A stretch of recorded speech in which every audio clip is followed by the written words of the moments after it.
Bill, your year was 1984-85, and it's unique as we look at all of these. Of course, this is part of an archives project that we've got, as you understand, to just review the past presidents who are current members of the club, just for some background information that we can keep in the archives out at Pogue with some of our other material.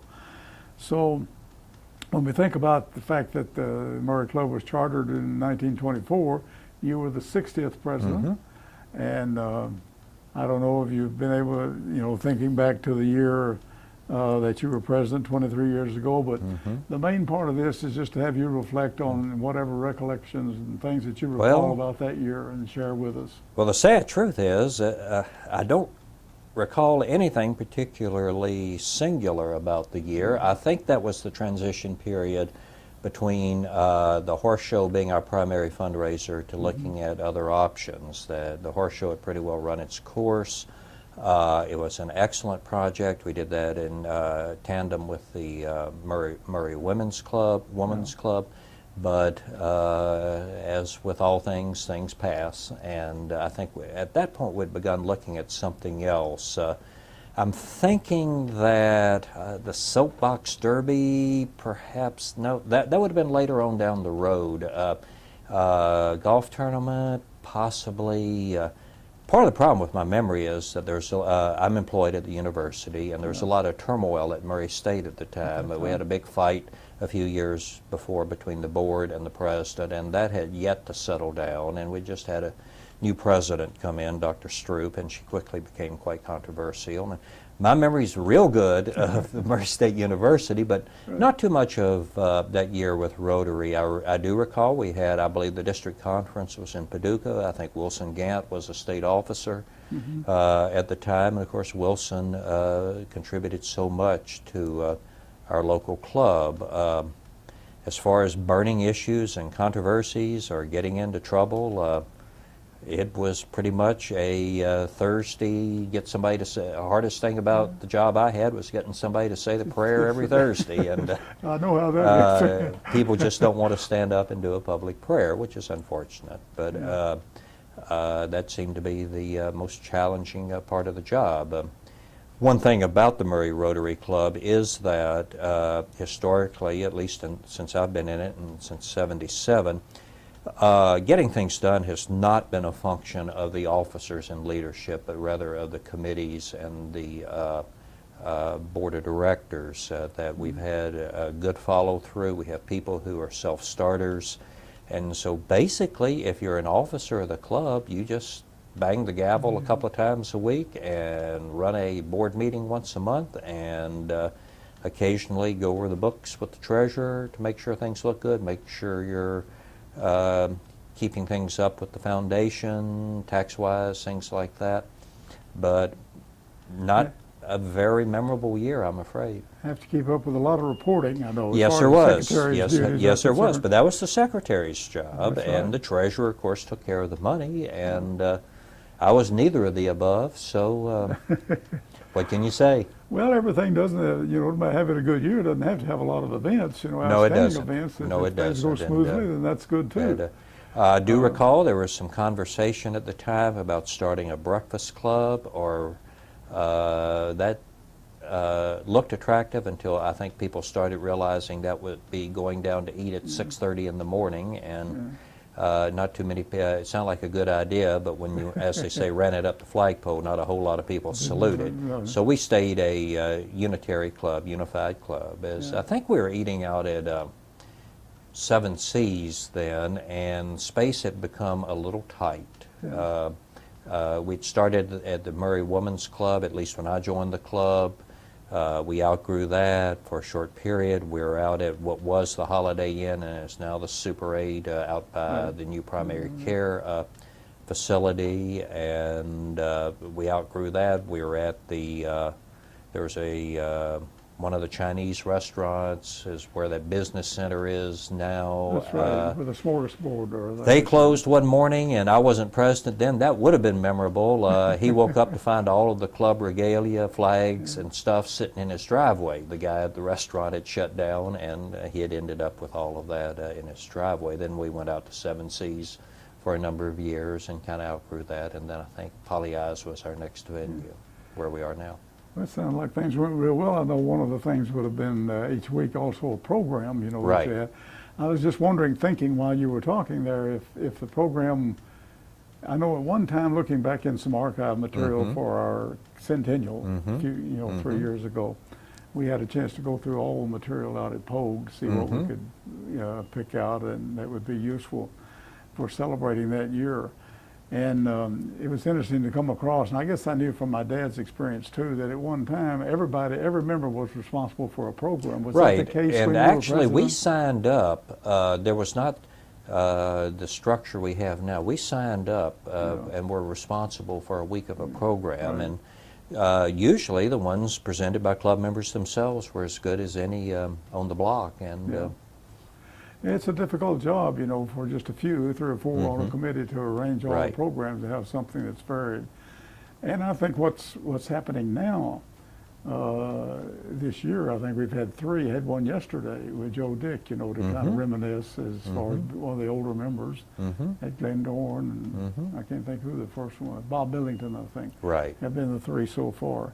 Which Don't is ask quite me. interesting to share. I'm not my next birthday is 60, but I don't know. You know, yeah. Well, anything else that you recall that you'd like to share? Not really. 1984, of course, was more singular for its literary significance. Orwell's novel than anything I think that happened in the Murray Rotary Club. Right. Well, I think in looking back at the presidents, as I've shared with some of the others doing the interviews, that it's been quite an honor, at least I consider it an honor to share as president of the club. It shocked me silly to be asked to be on the board and then to be president. And well, that brings up another point. When you were, did you go through a progression of as a well, I was vice director president. for, Yeah, I was on the Minnesota? board, and then vice president, then president, I believe. And then president-elect, of course. Yeah. Okay. Well, you mentioned that you were inducted in '77. Spring of '77, as I It's been recall. 30 years that you've been a member of the club. It's Murray, I assume, the only Rotary club Correct, that's been involved right. in. I came Okay. here after I finished my doctorate in Colorado, was in the Army for a short time before that, then lived in Louisiana at home. Do you remember, I looked in the directory and it didn't list, do you recall who sponsored you in the club? Howard Keller. Pardon? Howard Keller. He was Okay. a faculty member at Murray State in we call it modern languages, but he was professor of Russian. Okay. He was the Russian I don't program. think I We knew. closed down the Russian program when he left. He's at Indiana now. Is it? Okay. Did you have any knowledge much of Rotary before you were asked to join? I had Or had how did a you do it? little, my father was not a Rotarian, but he was very active with a number of civic clubs in my hometown of Natchitoches, Louisiana, and I was familiar with the Rotary down there from newspaper articles about what they did. What they And, did, no. Well, it's. I think it's quite interesting. Your classification in coming in, of course, we've explained Educational before. testing. Educational Education, testing. right, And, okay. and that's what I still do at Murray It's State. still In go fact, by I've that. got 2 sitting up in front of computer terminals taking tests as we speak, which I'm going to have to get back up and take a look at. And of course, at one time there were a number of. This has all changed. I think about the year that I was president, from the council legislation changed a lot of things. There were about 5 different memberships that you can. Now there's only active and honorary. Correct. In the club, and of course the classification system has opened up tremendously. Yeah, I got quite a laugh when I became a senior active, and Yeah. that Well, that was the way somebody used to vacate a position Correct. to allow somebody else to come in. correct. Was to take And senior active. I think it makes more sense now because Yeah. you don't have to play games with classification. Well, we've talked about with others, you know, that for a year, about a decade or so, the Rotary membership declined pretty steadily for a while. I think primarily during the 70s Mhm. into the 80s perhaps. Mhm. 90s, but so it's been a reversal to try to make some Correct. corrections to Mhm. that, and I think Well, last one of the 5 singular things over the years, I think, has been the decision to have both genders in there, have women in the club, as I think that has added tremendously to the Yeah. club. We had the ludicrous situation back about the time I was president, in which the president of Murray State, Kayla Stroop, could not be a Rotarian. Mhm. And that just made no sense. Yeah. And that's a rule that I don't think too many people mourn its passing. Yeah. When you also mentioned earlier, well, I've got next. You mentioned some other positions that you'd had, or as the director of some of the service areas, if Right, not and all. I don't ask me to remember what they were. And Well, I know at the time that I became president, it was a 7-year process. By Right. the time you became a director of all that's 4 service areas, about what it was, something like. But we didn't rotate through all the You didn't service go areas. through No, all of not them. at all. And well, that's changed now. So that we've tried to cut it down over the last 3 or 4 years. And to be honest, I became somewhat less active with the club after the 90s. Rose and I had all 4 parents here, and their health began to, well, my 2 were here, hers were in Chicago, and they moved here in 2000. But we lost all 4 of them in about a 30-month period in the early part of the decade, and their health had begun to decline back in the early 90s, and so pretty much restricted what I was able to do. Has there been any other positions? I don't know if you've been. We have. I was going to mention a while ago when you said something about committees. Right now, I think we have 25 different committees Right. in the, and of course, serving a lot of different areas in 4 service areas. I didn't know if you'd ever been chairman of any of the committees or just served on. I know you're Senior on citizens, I believe, at one time, and okay. I think. Yeah, well, I that's think. good. Good activity. In the community service, I'm sure that's where that falls in. But, and I'm assuming also I couldn't find any record that you had ever had any district position. No, I had as far not, as officers. no. What about district meetings? Have you been able? The Did you- Paducah one was about the You one that I attended went that to, one? right. Okay. Those things have typically fallen. I'm trying to think what the conflict is, but we've had something going on at the Yeah. office scheduled as we do ACT and other testing, and Yeah. I have to conform my professional and out-of-office activities to those schedules. And Of course, now they really have a good order. Over the last 3 or 4 years, in fact, they made it a tantamount that you had the president-elect had to attend a Right. training session, Right. or he couldn't serve. we did have a training Today. session over at Bowling Green, in as I Bowling Green recall. for the district. Yeah. Mhm. But I know when I attended as president-elect, everybody wasn't there. There were only about Right. 60% that were attending. But now you have to attend, Right. or you can't serve as president. the We following did year. have something over at So it's Bowling good, Green, it's as I good recall. training session for that. Did you happen to have you maybe attended the international convention No. as president-elect? Okay, I know. I don't know how many of the club. Be interesting to see. Maybe sometime we could do a survey. I don't know how many have been because every president, some that we've talked with, did not attend. Right. In fact, I know a few have. Ask Gene Schonbacher. I think for sure he has. Well, Vernon Gene- has, and Gene's attended probably 2 or 3. He and Forrest Pretty. yes. You remember Forrest Pretty? Yes. Oh yeah. I went to Chicago in 2005, and that's the only one that I've attended as president, which was quite an affair. It was a Right. centennial year, which was quite Of course, that unique. was the birthplace of our organization.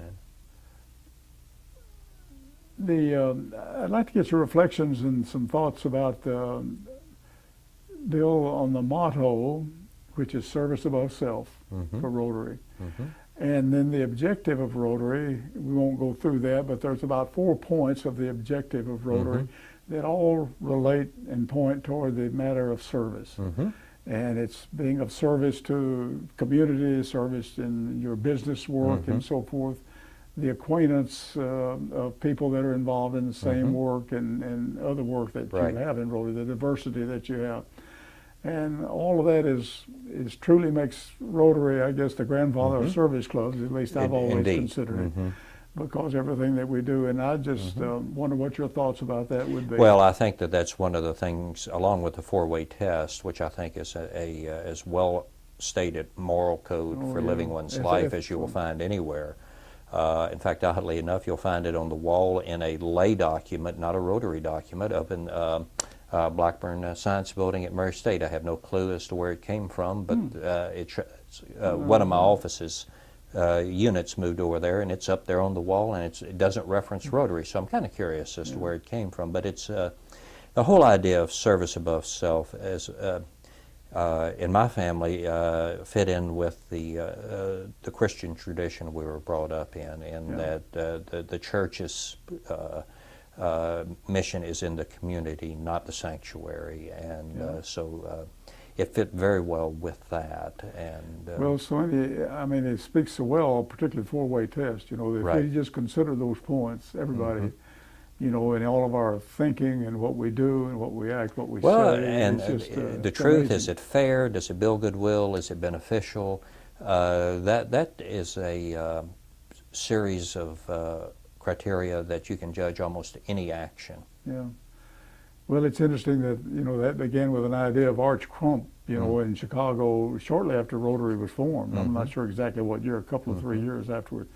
And then it was adopted, and then so many organizations, from an ethical and moral standpoint, it just is so all-inclusive of how we should deal with one another, you Right. know, and so, Of course, my parents were, I think, very involved in the community, and I was an Eagle Scout, and as part of that, you were very involved Very in good. community service as well, way back when. So Rotary fit very well in with the family tradition. yeah. I'd like to, if you've got any thoughts that, thinking about what you might consider, you've been in Rotarian for 30 years, and you must have some consideration or thoughts maybe about what you think about the future of Rotary, either on an international scale or at a club scale, locally. I have hoped, and I continue to hope, that the Polio Plus campaign will actually eradicate polio. I can think of course, your generation more than mine, but mine was one of the last groups of kids in school who had classmates that had had polio. And my class in my first grade class at Old Northwestern Elementary School in Natchitoches got the second batch of the old injectable vaccine after the tragedies out in California. Louisiana was next on the list. And I so well remember the terror in my parents' eyes when the first case would appear in the community, or I'd come home with a sore neck, as that was one of the earliest. I never had polio, but and so they made sure I was at the front of the line when the vaccine became available. It's a scourge, and it's sad that ignorance has somewhat stymied us in parts of the world, as I think we would have had it licked by now, but I think it's still possible. And I can't think of anything from a service, from a Christian, from a moral standpoint, than being part of eradicating a dread disease It's a like tremendous that. project. It's probably one of the largest humanitarian efforts that has been made worldwide. But, you know, speaking of polio, that was a fear that parents had. Oh, They had children. You know, affected. if you didn't grow up in a polio prone area, and there really weren't any that weren't, although everybody thought it was a warm climate disease, it wasn't. But there seemed to be more problems in the South than in the northern tier of states. That the whole community, it was a 20th century plague. The whole communities would shut down, and if we can eliminate that, and no mother has to watch a child in an iron lung. Of course, Rotary's been involved, I think, since about 85, Right. somewhere along there, maybe starting in 86 was the first contributions. But to date, Rotary has Rotarians have given over $600 million Right. to that effort. And of course, it was hoped that that would be accomplished by the centennial year in 2005. It would didn't have, quite but make it. there are ignorant people in the world who, for their own reasons, argue against vaccination and what have you, and so that's left a reservoir of the disease in certain parts of the world that is very difficult to eradicate. I think it exists right now. This past year, only in four nations, Correct. I believe, were counted. But it's a shame that I understand they made it quite a bit of it. I think I shared the other day with somebody in the interview that that I attended some small sessions at the convention in Chicago in 2005 that were related to the polio effort. Right.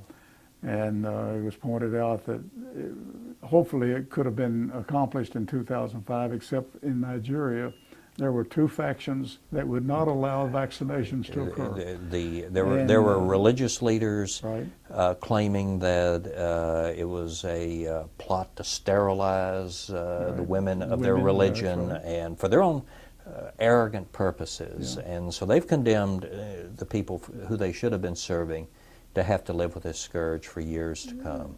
And they think that in the Middle East countries where it exists, in Pakistan and Afghanistan and India, I guess, are the other three countries that they spread from Nigeria. No, God gave us minds, and those minds can use the universe that God provided for us to cure these things. You'll never convince me that it's God's will that a child be in an iron lung.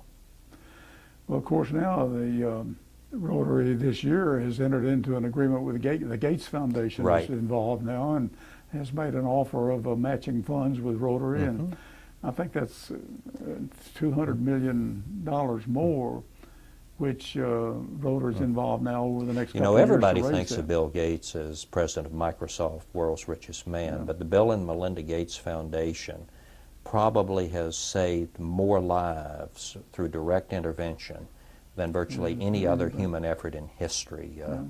And to be paired with the Gates Foundation, I think, is an advantage.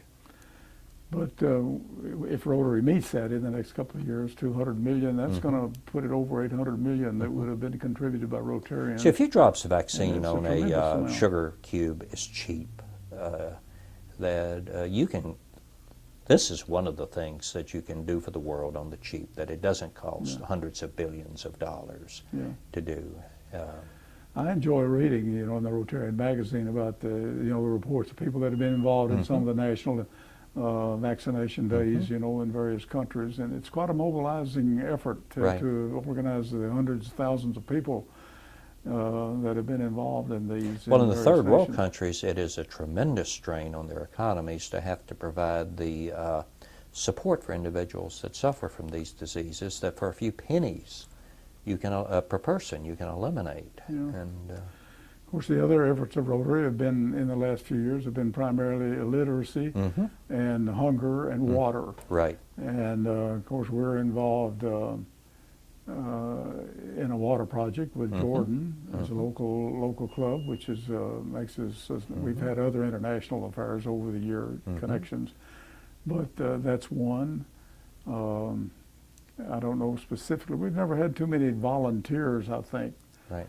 Dr. Titsworth, I recall, has been a volunteer over the year 2 or 3 times as a Rotarian under some efforts, I don't know what. But we haven't had too many, but that's something that we I think could look forward to in our club locally, is to be involved with more volunteers in some efforts like that.